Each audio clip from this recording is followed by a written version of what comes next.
If anybody sees I'm missing something, let me know. So, but resin casting, I've been doing a lot longer.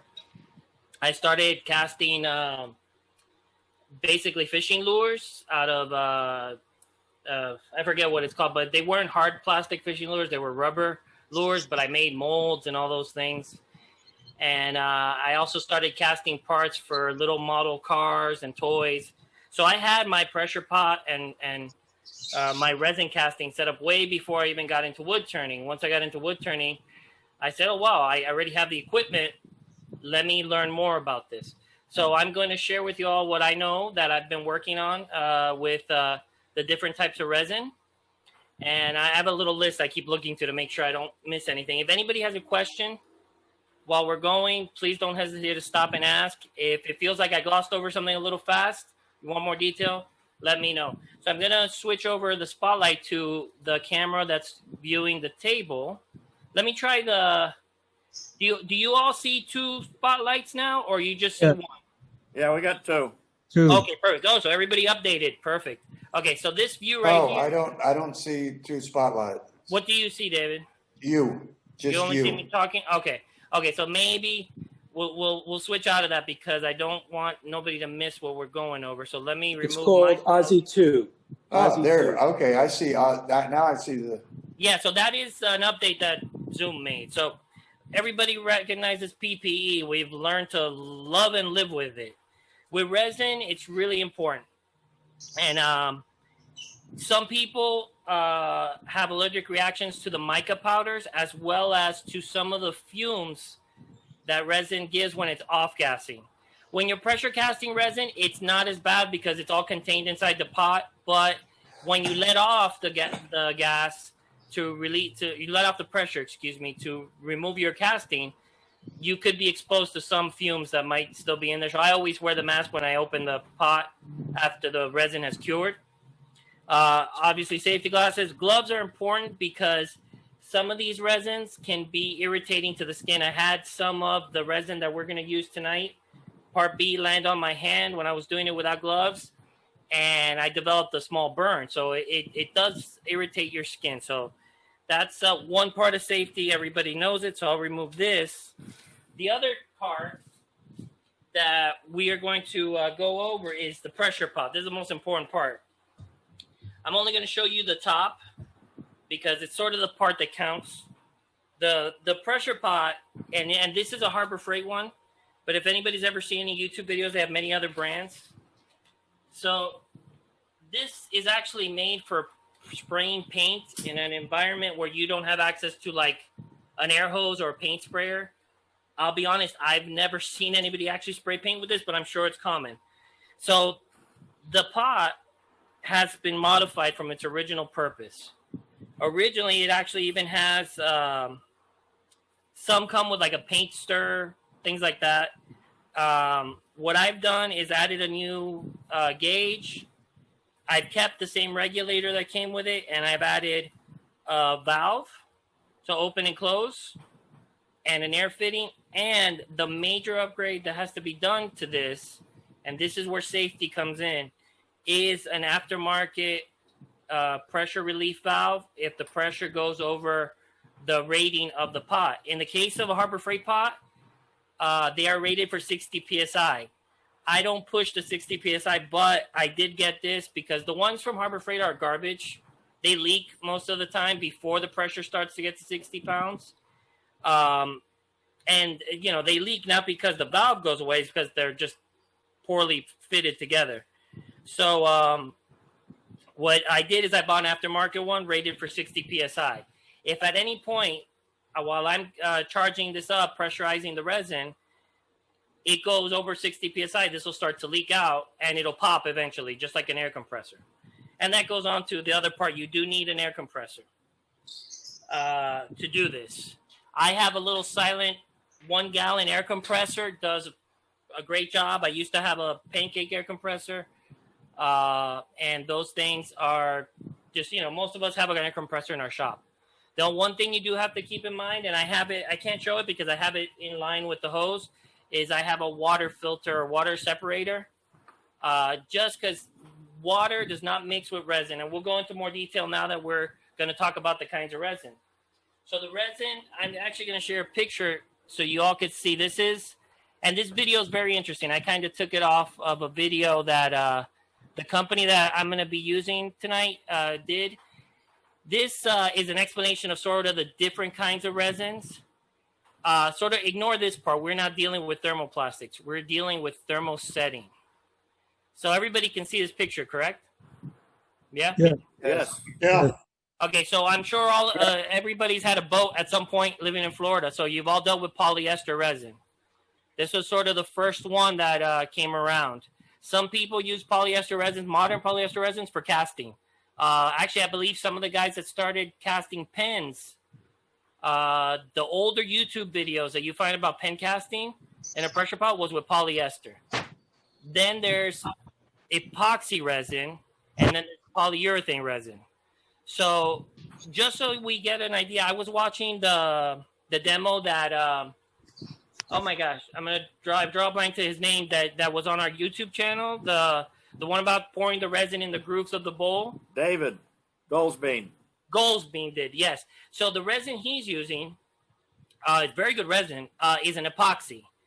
An epoxy resin is a little more forgiving. It can actually, your wood is supposed to be dry, but it can actually handle maybe a little bit of moisture. You can get away with being in open air. Most of the time, they don't need pressure. You can either evacuate the air bubbles with a vacuum chamber, like almost what you would use for stabilizing wood. And they do take a long time to cast. I'll give you an example of two. Now, I'm going to be showing products from this company. I'm not trying to sell them. It's just the company I kind of worked with a long time ago, and I've still worked with them. These two are their epoxy resins. This stuff, and I'm sure everybody's seen it, is the stuff you use for coating, tumblers, things like that. Now they have the plus means that it's UV protected, so it won't yellow. This takes about 24 hours to dry. Excuse me. I'm not seeing what you're pointing at. Oh, you're not? Oh, because I'm still, okay, excuse me. I was still sharing that screen. Here we go. So this is the coatings. This is basically, you can make castings with this, but very small, 3/8 of an inch only. This stuff is their new product. It's called Deep Pour. This, I have made a few castings with it. And here's some examples. So you can't really tell because I was trying something different. This is very slow curing resin. But neither of these products needs a pressure pot. This stuff is so slow curing that it says, what is it? 24 to 72 hours. And then you got to give it 5 days to fully cure. So a lot of people are using it for those river tables. Not what we're going to be using today, but I did want to give you an example of if you don't want to start with all this equipment, there is resins out there that can be used to make certain products that we can use to turn. This Deep Pour is a little expensive, but it's a good product to make casting blanks. I've done bottle stoppers, pen blanks with it. It's an interesting product. But these are, like we saw on that chart I had earlier, epoxy resins. Now, what we're going to be casting with tonight, this is also made by Alumilite. This is a urethane resin. Urethane resin is not as forgiving for moisture. Your wood has to be either stabilized or extremely dry, 0% if you can. And I'll give you an example of what happens if you have a little bit of moisture. See if I can get a good picture of this. These are some flower petals that I was trying to cast to make something funky looking. These had no moisture. They were dry, and I still got some white spots in it from some sort of hidden moisture inside. So, it's not a fail. It still might look interesting, but it's not ideal, So this resin is, in my opinion, one of the better ones. A lot of people use it. You can buy it in smaller amounts than the 2-gallon set. So if you wanted to try it, but this does require a pressure pot. As you can see, it's got 12-minute working time, 4 hours demold time. Here in Florida, where it's super hot, 2 hours is probably done. So, do I have any questions? Anybody, if I'm going too fast? No? No. Okay. So I want to share with you resin additives. So everybody sees those hybrid blanks that they show on YouTube, and some people are selling online. They make them with all sorts of dyes and pigments and mica powders. So I wanted to, everybody can see this picture here. These are just an example of some of the stuff I have. I decided to do it in pictures because it'd be a little faster to show. So these are all mica powders. All these are mica powders as well. There is some different products that are like stone. So they give you sort of that granite effect. The Alumilite also makes dyes. Yeah, in David Goldstein's video, he showed some Alumilite dye. There's also alcohol inks. Now, alcohol inks is one warning about those is they can set off your resin a little quicker. I have had, especially with the white, that I've used I pick up the cup and it is kicking off really quick. I don't know why, but it does happen. The other thing you can use is glitter. So this looks like something for a little kid's party. But as you can see, the variety of glitter you can use have some cogs, metal cogs. If you go to put anything in that you don't want to turn, you got to make sure it's really set in the middle of your mold. So like these little metal cogs, there's some gold leaf, some silver leaf, all sorts of glitter, little plastic pearls. It's just, the sky's the limit with this kind of stuff.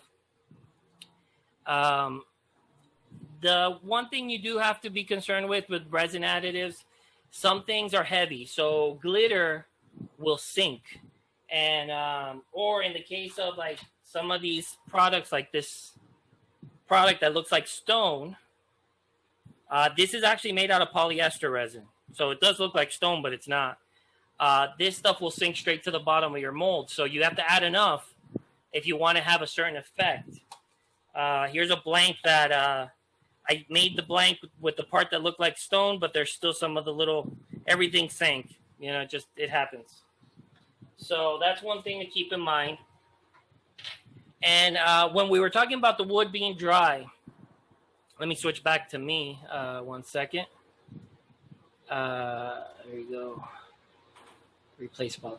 So when we're talking about the wood being dry, there's a few ways to go about this, and there's a lot of information online. Actually, the AAW has some great articles on resin casting, or at least turning, because I know I've seen a few. The wood either has to be dry with zero moisture or whatever can be zero moisture here in South Florida, or it has to be stabilized. So I have a little oven here, and this is what we're going to be casting. This is actually part of a burl chunk, but it's not a pretty part, so this part doesn't matter. I actually have this right now in a little oven. That's what the computer's sitting on. And I'm not really heating it up to dry it. I'm heating it up so the resin doesn't pull away from it, and we'll get to that as we go casting. I have a big chunk here as well. So you can stabilize it. Stabilizing is another class or whatever. Most of you all know how to do that.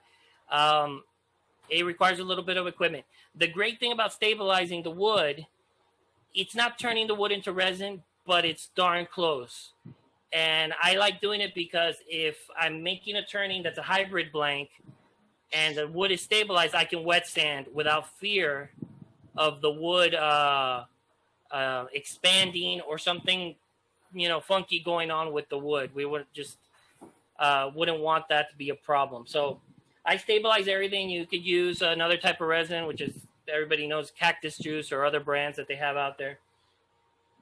So that's the main thing about preparing the wood. So now we're going to talk about molds. And Ralph and I discussed this, I remember, about types of molds. I'm going to show you all some examples. Let me change the spotlight here. Here we go. So PVC pipe works as a mold. You get these type of pen blanks that are round. Now, as you can tell with this one, I actually forgot to use the mold release, and I had to cut the PVC away. You can use any kind of little bottle that you find. This is some sort of vitamin C supplement.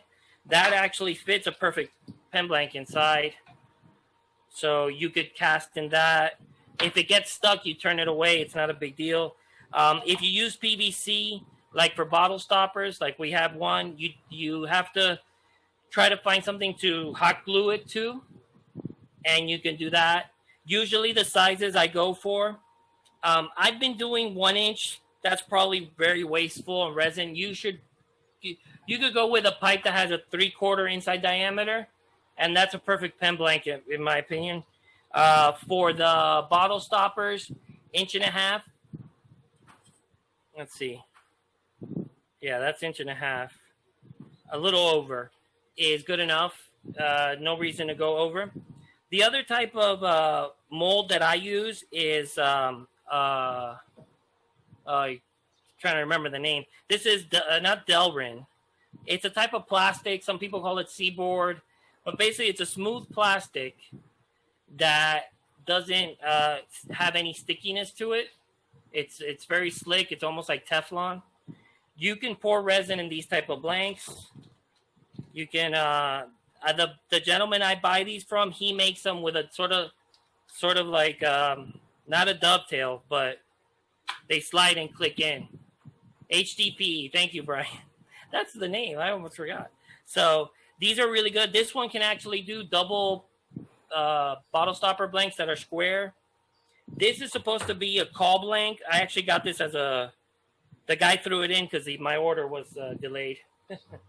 For the PVC pipes, I said you could also use, stick it, but the simplest solution is just a little rubber stopper, or not rubber, silicone. The only flaw this has is that the resin will sort of pour around it, and you'll have like this sort of hanging extra flash with the resin. Not anything you can't work out on the lathe. So there's a lot of options. You can also get Tupperware from the dollar store. Our big hybrid blank that we're going to do tonight, we're going to cast tonight, that is going to be in a Tupperware that I got from the Family Dollar store. So if it goes bad or whatever, no big deal. Nothing lost. It was less than $1 actually. One thing you do need to know, since we're dealing with urethane resin, some materials need a mold release. So anything that is not HDPE, let's say, or silicone, you need a mold release. This is the brand I use, but any kind of urethane mold release is the ticket for that. So something to keep in mind with the pressure pot, if you're doing these blanks that are pipes, you can rig something like this up. You could do multiples. They'll stand there, and then you just fill them and lower it into the pressure pot. So, you don't have to worry about them falling over or anything like that. So anybody can build this. I made it out of old cabinet parts. Everything's falling. One thing you're going to see, and when we get to the casting part, is these pressure pots aren't even on the bottom because they're made to hold a gallon of paint. So they're concave on the bottom. So there's two options. First option is you cut a little piece of wood and just put it down there. I put these little notches just so I could pick it up, and that'll make it flat. Or if you have some old resin, doesn't matter what kind, you could pour it on the bottom, make sure your pot is flat, and it will always have a flat bottom. When you're filling a mold that you're not familiar with, especially if you have a hybrid blank where you've put wood, there's a few ways to figure out how much resin you need. The original way I learned was to use rice. Don't eat the rice, obviously, like it says on there, after you've used it for this type of stuff. Right? It's reliable, but it's not my favorite way to do it. What I do is I make my my calculation on the size of the container. So I'm going to share a web page with y'all that I use for this. Let's see, where's my stuff? There we go. Share screen. So again, this works for any resin, really. But it's Alumilite, the same brand that we're using. So they have a mold box calculator. So you have a rectangular mold box and a cylindrical mold box. So this is pretty accurate. And actually, our measurements for tonight, let me put them in. I said it was, hold on a second. Our container for tonight is going to be 4 inches. So we're going to do that by, if I'm not wrong, 5 inches, 5.5. So 0.5. And our part volume is basically the same exact thing because we want to know the total of resin we need. And when you hit calculate, it'll tell you your volume of your actual cylinder. If you were calculating silicone rubber, it would give you how much you would need. And here it tells us how much casting resin we need, 38.29 ounces. So almost 40 ounces of resin. That's probably going to be one of the biggest ones I've done. But there's a trick to this, especially if you're making a hybrid blank. You saw those pieces of wood I had. There's no way I need this much resin. So that's why we have a few extra molds. We're still going to do this much, but we have a few extra molds. The key thing with this resin is you got to do it by weight. So if you actually count out, let's say it's 40 ounces, 20 ounces, 20 ounces, you might be off. So what we do is we'll go over to Google 1 second. And, forget about doing math in our head. And we want to know how many, let's say 38 ounces is. It's 1,077 grams. So then what you do is you get this 1,077 divided in 2, part A and part B. Pretty simple. So that's what we're going to do. So what I'm going to do is I'm going to set up the cast so everybody can see. We have our little scale. And who would like to pick a color? Anybody? Anybody? What's some favorite colors out there? Turquoise. What color? Turquoise. Turquoise. Wow. Okay. I like turquoise. Now I have a turquoise similar color. Let's see right here. I have blue-green. That's a little turquoise. That's actually a really nice color. So we could do multiple colors. There's also something that I forgot to mention with the calculation. So let's say our container, our mold, holds the 40 ounces. What ends up happening, since this is a thick fluid, when you pour different colors, you're going to lose in each cup some resin. It may be 5 grams or a little more. So you have to keep that in mind. So add that. So when you fill your mold, it fills to the top, or else you end up with it's not a big deal, but with a mold that's not as full, you have to mix up some extra resin, dump it in, and then you're in a hurry. So that's kind of the thing. Any other colors out there? Anybody interested in adding a color? Feel free. We got a lot of colors. If you want to Purple. Purple? Okay. I do have a purple here. Here we go. Do you have red? I do have red. I have, let's see, interference red. Interference red. And I have a red that's sort of pearlescent that when you pour it in with a darker color, it comes out red. So we can add that one. So that's 3 colors. So we can do that. Pretty simple. All right. So we're going to set that up here. Now, the one thing that helps this type of resin not give you a little more time is if you store it inside your house or a place that's cool.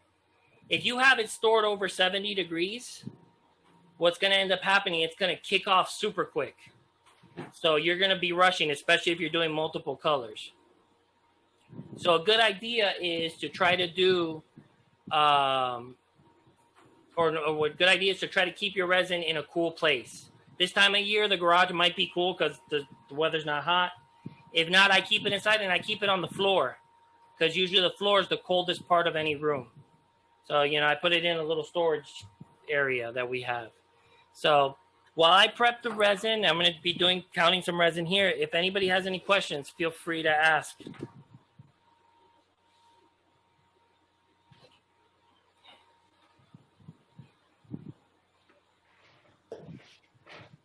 All right, so we said 1,000. So we're going to do 500 grams of part A and 500 grams of part B.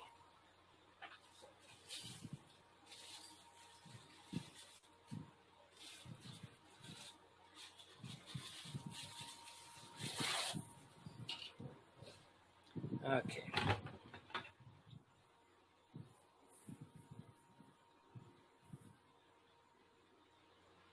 So I'm finishing off this bottle of part A because it's done. So that's why I'm dumping it like that.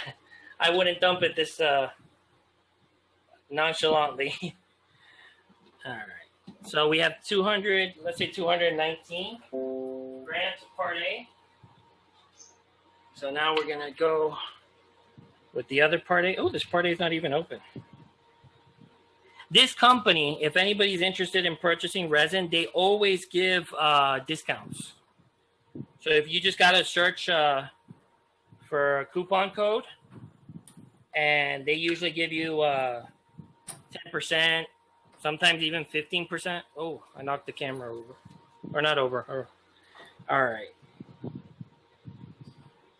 Let me see if I could put in shot so y'all could see the grams. Here we go. Okay. Well, it's Alumilite is the company.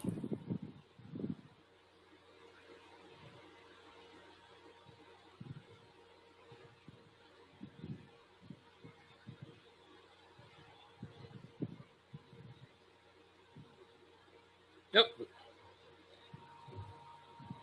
Oh, there we go. I was touching it. I was like, why'd I go to 500 all of a sudden? Ooh.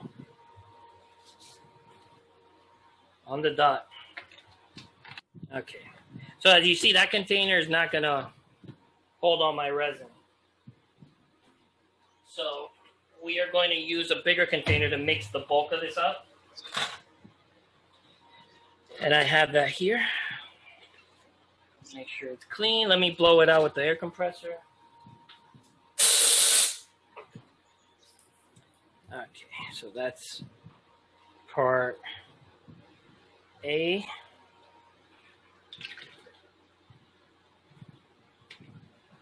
Sorry if I'm off camera for a second there.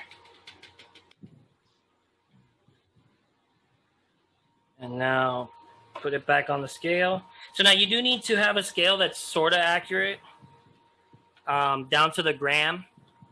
It's kind of a requirement for this type of resin. Some resins, like the epoxies, if they're by volume, it's just you can get a half and half, or use the measurements on the side of the cup to get your correct ratio. So I make sure we're pouring in part B and not mixing it up again. So.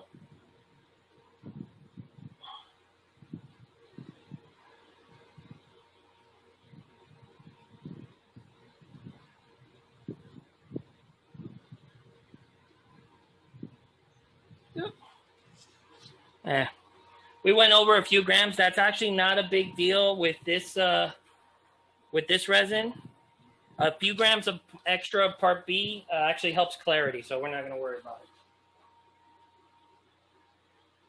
But we do try to be as exact as possible.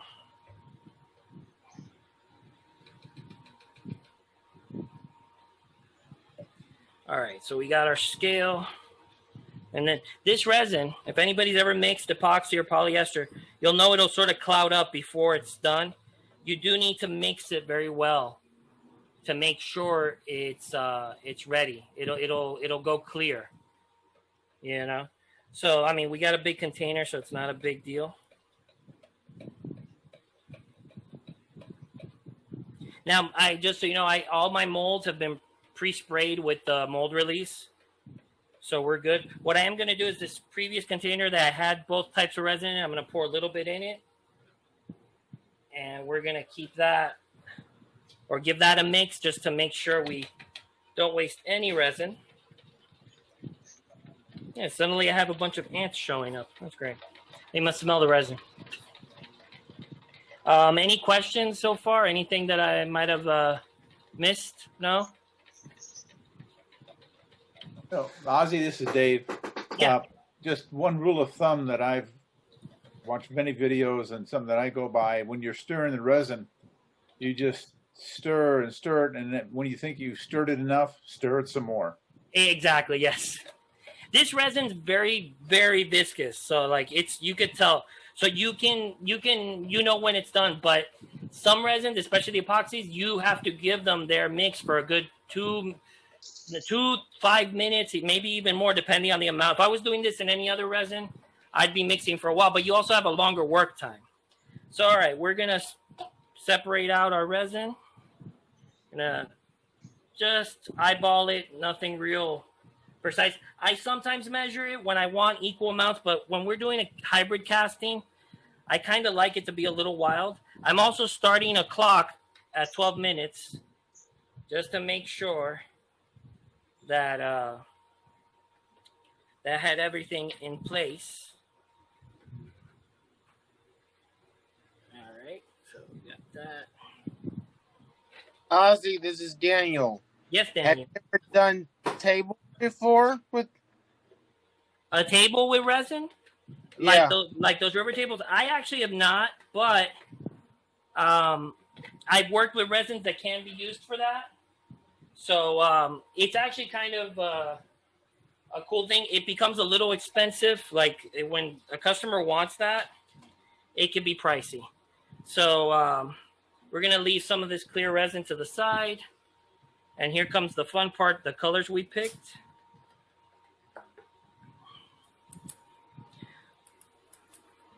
So depending on how translucent you want your casting to be, is how much powder you add.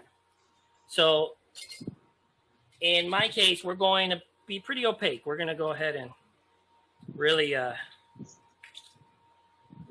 add this in there. You saw the iridescent, as soon as it hits the resin, it goes red. Here's another thing that's good to have is these little scoops for your mica powder. Ooh, I almost knocked over a cup full of resin. That would have been bad, folks. The demo would have been derailed. I do these on Instagram. Sometimes I'll do a live stream, so to speak, of resin casting. Most people get a kick out of it.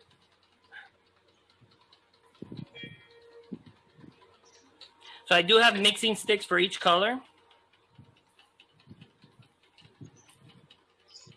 And you want to mix it pretty well.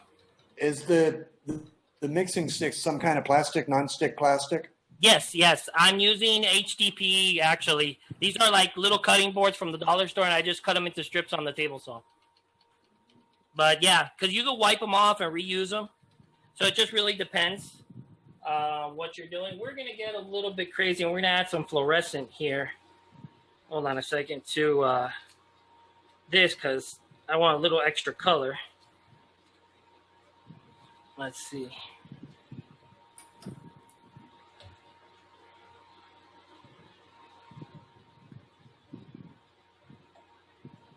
Plus, we're going to have the other molds, so we can use those as well.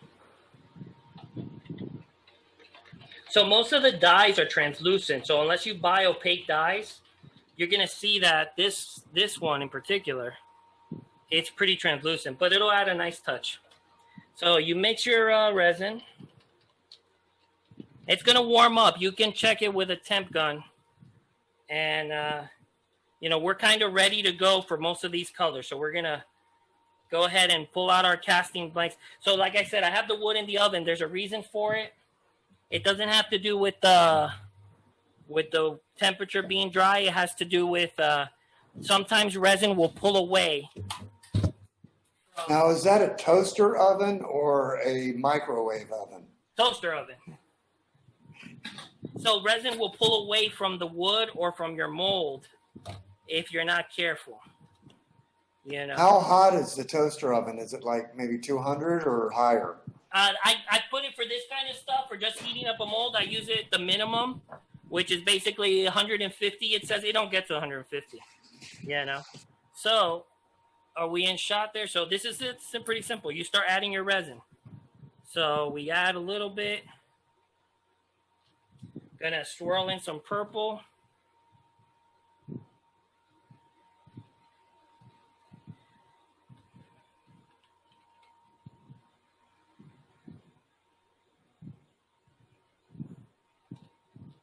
We got some fluorescent. Ooh, don't drop that. Fluorescent pink here we're gonna add. We can also, I like to add a little bit of clear resin, also to add a little translucency. It does some crazy stuff to it. So this blank will be really, really funky. So now, so what would you do with a blank like this? I usually make a small box. So a small little lidded box is perfect for this.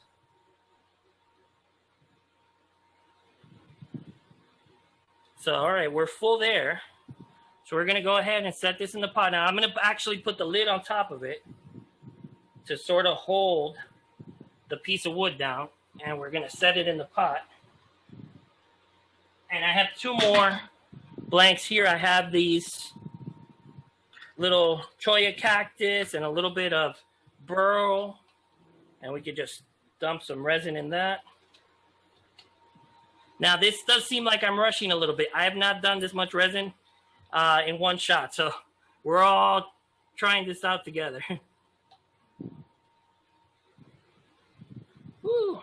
So that's really full. We probably really don't want to do that. Sometimes you can finish it off in the pot, but not a big deal if they spill a little bit.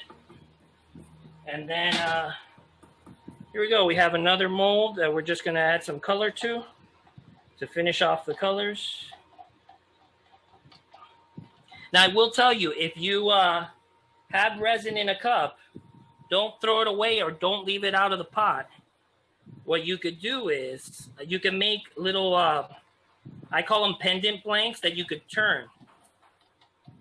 So right now, I have quite a bit of resin that's left over.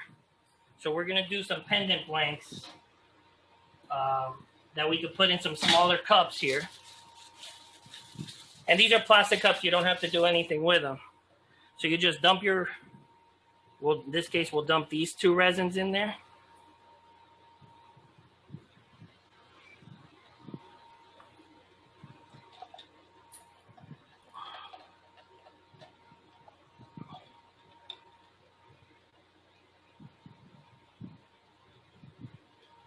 Okay.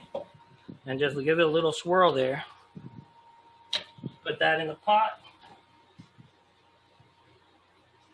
There we go. So I do have some resin left. I'm going to go ahead and pour a mold here that I have. And we're just going to do something a little crazy here. We're going to do some, we'll do some Pearl X here.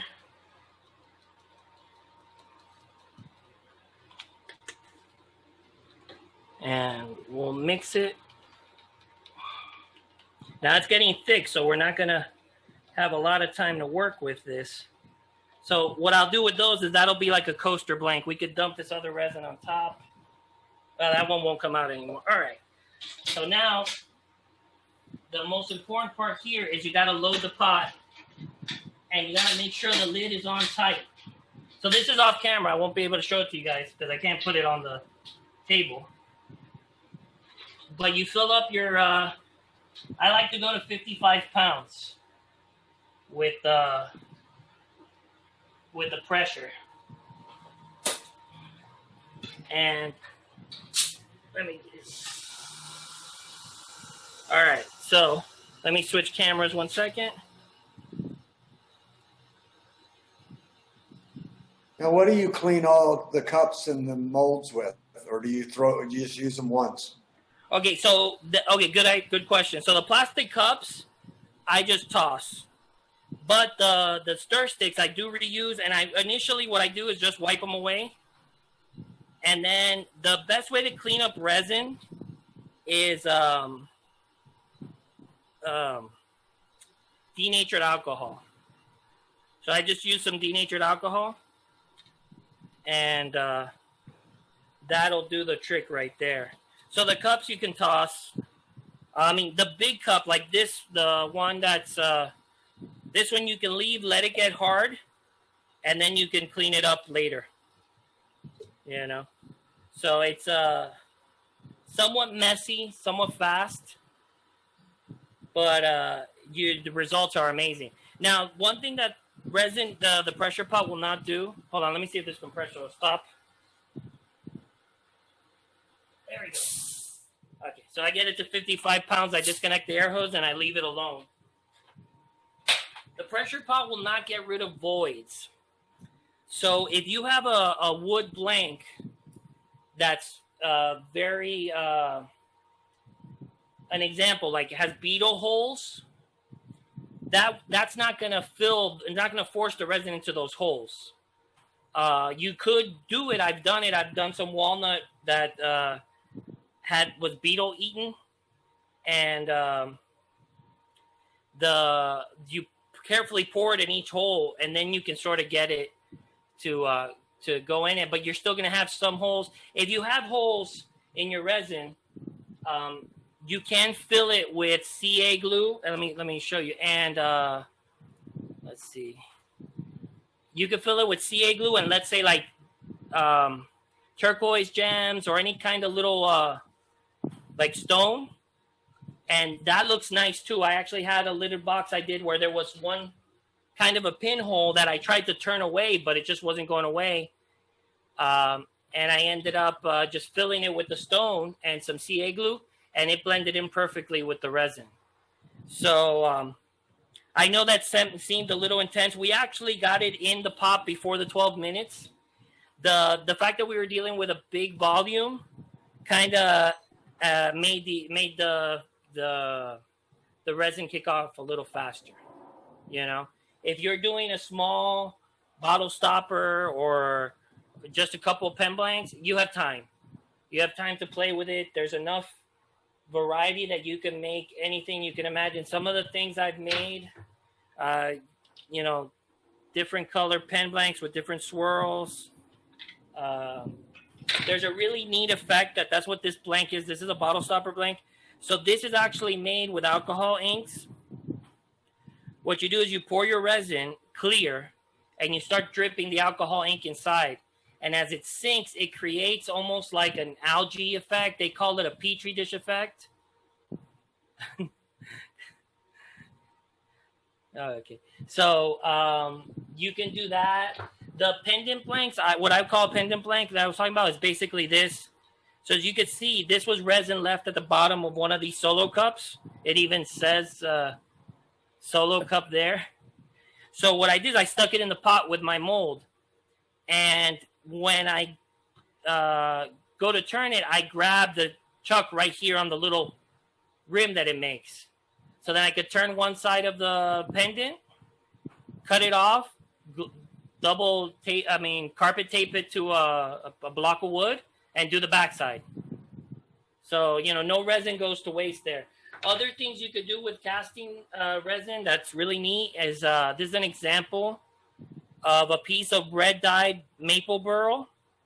And I actually did the resin that the mica powder that's the interference red. And the interference red, it's not polished, so that's why it looks kind of dull.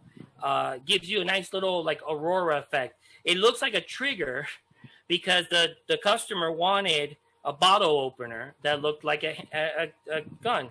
So this was a bigger block. I casted it out of a 2-inch block of wood, and I added the bottle stopper hardware to one, and I kept this one to finish up. I just haven't done it because when it's not on the lathe, you have to polish it flat, and that takes forever. Nobody likes doing that, at least I don't. So the sky's the limit, really, with what you can do with resin to make hybrid blanks. And some of the additives you can add are pretty wild. So, I mean, some of the colors are like, you know, this bright pink is pretty neat. Let me see. So that's the gist of it. If anybody wants to try this, you're more than welcome to set up some time, and you could come over to my shop. My shop's in my house, and I will gladly walk you through. We could make some custom resin blanks. You could take, once they're cast, you could take them home. So it's not a problem if anybody wants to try it. If you want to try it on your own, like I said, there's epoxies that you can cast blanks with that do not require a pressure pot. How long in the pressure pot? Okay, so this resin has a 4-hour cure time. But like I said, it's so hot here in Florida that within 2 hours, you're set. You could depressurize it. So this is something key about the pressure pot, and I'm glad that you asked that. I forgot to mention earlier. These pressure pots, when you add the hardware, you might be tempted to use pipe Teflon thread tape. Don't use that. You're going to have leaks. So if you're going to be pressurizing for a long time, like some of the resins you could pressurize that are 24 hours, by the time you get to the end of that 24 hours, you'd have lost all your pressure if you have a leak. So this is called an anaerobic thread sealant. This doesn't actually harden, which is kind of funny because that's why, like, I noticed that the stuff that overflowed on the top of the lid still is sticky. It only seals once you lock down the thread of the pipe. So, I mean, I know Ralph was a plumber, so I don't know if you came across this stuff. No, I just use Teflon and pipe dope. Yeah, right. So that's what we've all used. I only learned about this recently because I was having that problem. These pressure pots from Harbor Freight leak. So this is what everybody recommended. It's called Loctite 545. You get it on Amazon. They do sell it also for, those guys that have the big trucks with the train horns to seal Right. those. Yeah, to seal those systems because I guess they're really high pressure. You need this type of stuff. So this stuff is amazing. You don't have any leaks with it, and you're pretty much all set. Once you have your pot set up, you set your regulator to the PSI that you need. I set it to 60, and then I stop it at 55 before it even gets to, because I don't want the valve to go off. But that's basically it. It's not hard. It just seems like it's very involved. I usually go in with a plan. And even though I had a plan today, as you saw, it can get away from you pretty quick as the resin was starting to thicken into the cup. And that's also a good thing about this resin. Let's say you want to add some sort of heavy glitter. This stuff tends to sink if you leave it in a mold. Sinks straight to the bottom. If you wait till you get to that gel stage where it's a little gooier, you mix in your heavy glitter product in, put it into your mold. You'll keep it in suspension longer or more, where it won't sink to the bottom of a mold. I'll give you an example of what happens.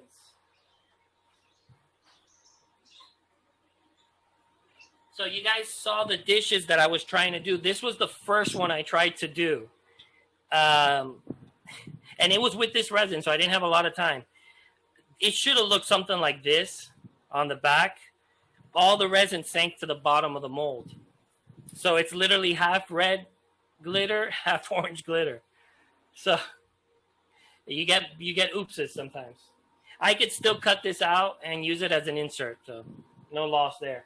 Which is the great part about resin. Even if you have a blank that looks like it sucks, you could probably cut it out and use it as an insert. I have a box that I made a hybrid resin blank, one of the first ones I made. I cut that thing round, cut it down to the width I needed, and I cut a recess in the box, and 5-minute epoxied it in. Perfect, and it looks really nice. It was a Deschapell box, so that's pretty good. I think that's the end of my demo, unless anybody has any questions. I'll pass it back to Ralph here. Thank you very much for your patience and letting me try to do a demo. Thank Great you. job. Great job. Excellent. Good Excellent. job. Good job. Thank you, Ozzy. Thank you. Thank you very much. I Hey, appreciate it. Ozzy. I have a question. Yes, Paula. It's Paula, right? Yes. Go ahead, Paula. Just thinking about price, because I see that you use a lot of ingredients. How do you say that? So for a pen blanket, how much is the cost of material that you spend? Like do you know this? Yes. This number? Yeah. It's easy to calculate. So what you can do is, or at least what I do, is the most expensive thing is going to be your resin. That's the first thing. Most of the time, the mica powders, the glitter, that stuff is cheap. You get it on Amazon in kits where you could pick a bunch of different colors. So it's not even a big amount. This is one of my favorite Liberty Copper. You might not be able to see it because I can't spotlight the camera. But this copper, it's a big tub of this, was like $12. So you can make thousands probably of pen blanks with that. So it can be a bit of an investment initially, but it's not crazy. I just an example. So the little plate I showed, I did the cost on resin, and it's a comparable resin. It's not the same one, but a comparable resin in price. It comes out to something like $6 in just resin, because it takes 300 grams, almost 10 ounces, to make one of those little dishes inside the mold. The mica powders, like I said, I already have them, but if you're going to go buy them, it's like a few bucks here and there. What I do, or what I did, is I just started with, I bought a kit. You could go to Alumilite, you could go to Total Boat, you could go to the one that David Goldsbean uses, that art store up in Florida that has the resin. You could go to them, and they usually have a kit, and the kit will include the resin. It will include the mica powders. It might include gloves. It might include mixing cups. So it's a good start. And like I said, if you want to make a pen blank and you want to do it without the pressure pot, you can use the deep pour resin. This is, like I said, it's a little pricey. It's like for this amount, which is 16 ounces of side A and 8 ounces of side B, this amounts $40. So this is expensive, but you can make pen blanks with it. And it's one of the reasons, since I was doing this demo, this was one of the reasons I purchased this product, because I wanted to offer an option and I wanted to try it. The resin that comes out of this is very good. I've already turned a very nice bottle stopper from it. But you do get that really long wait time.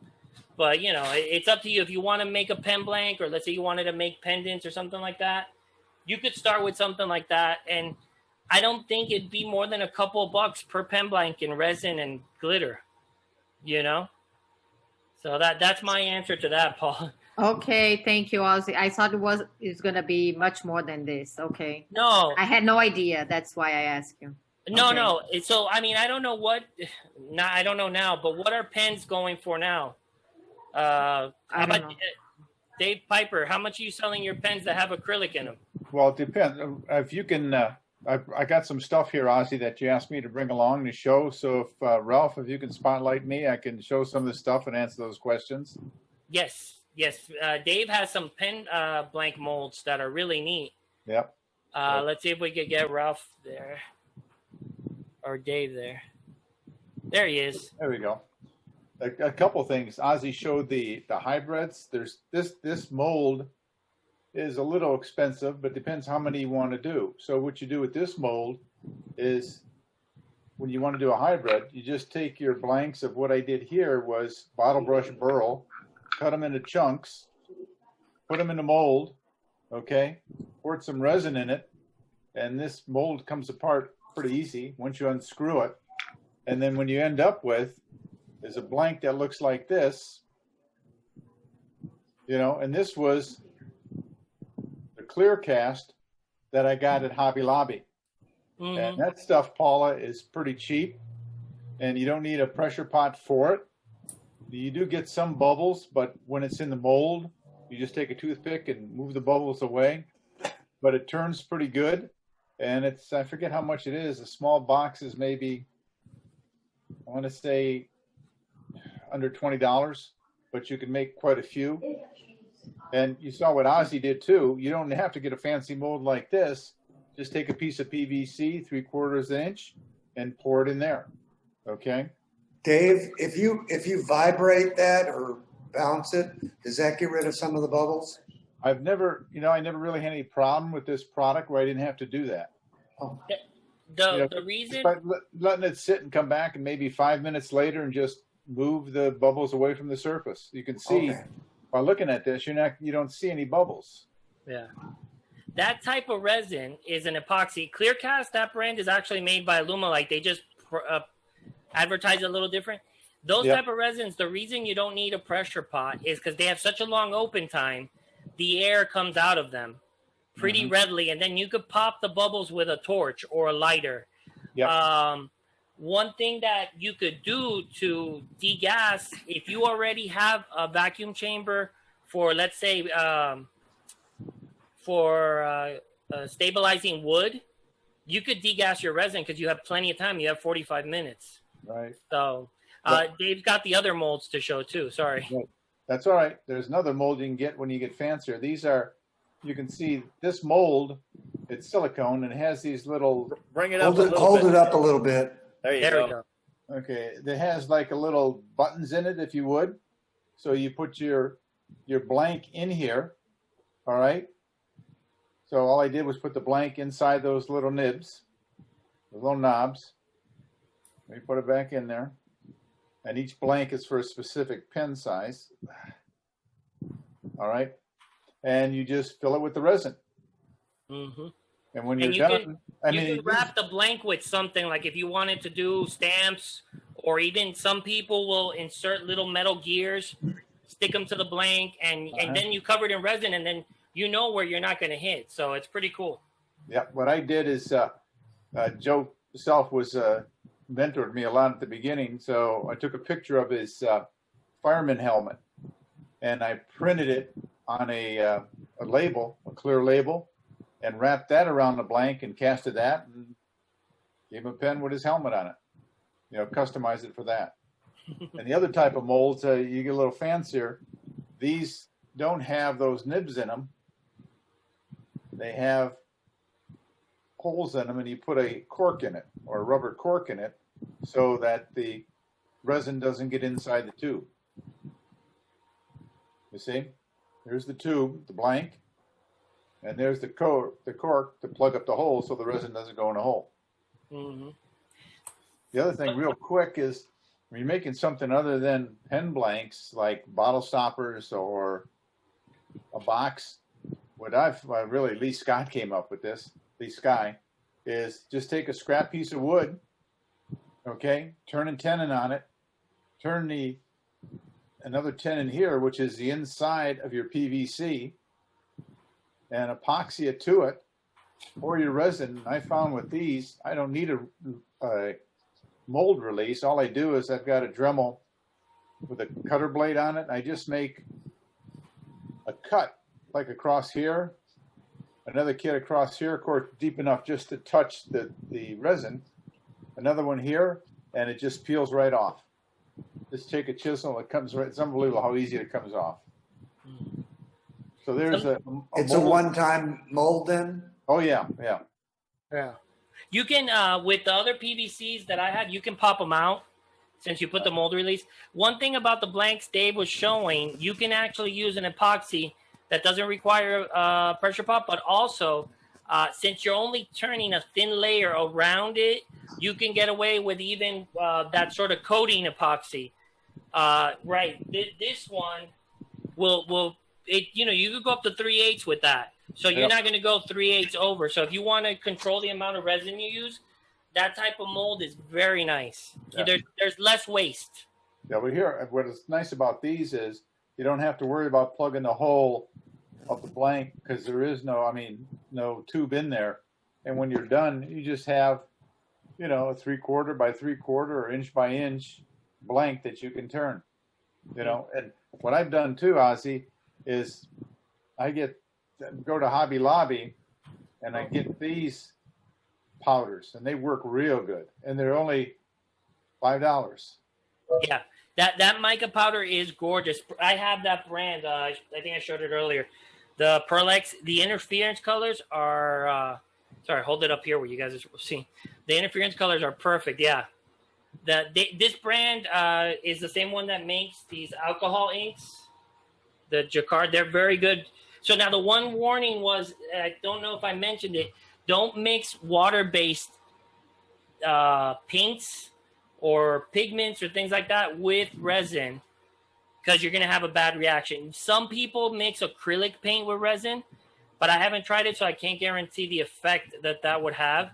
And one thing that I forgot to mention, y'all see the mat that I was using. That's a silicone rubber mat, like from, I think Crofton is from Aldi's. Important, protect your surface wherever you're casting resin.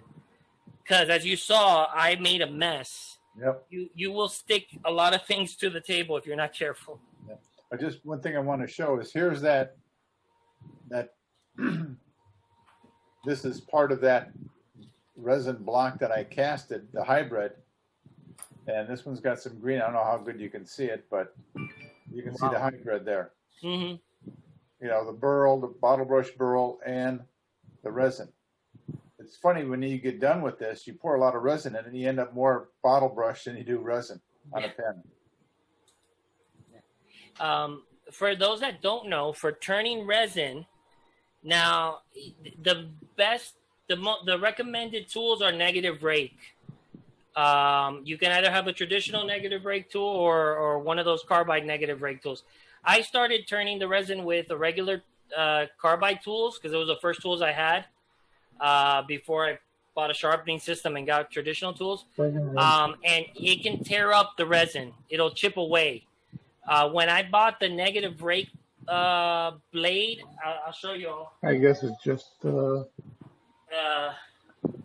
This guy from Easy Wood. You can highlight, go back and highlight Ozzy. Go spotlight Ozzy if you would, Ralph. Let me see.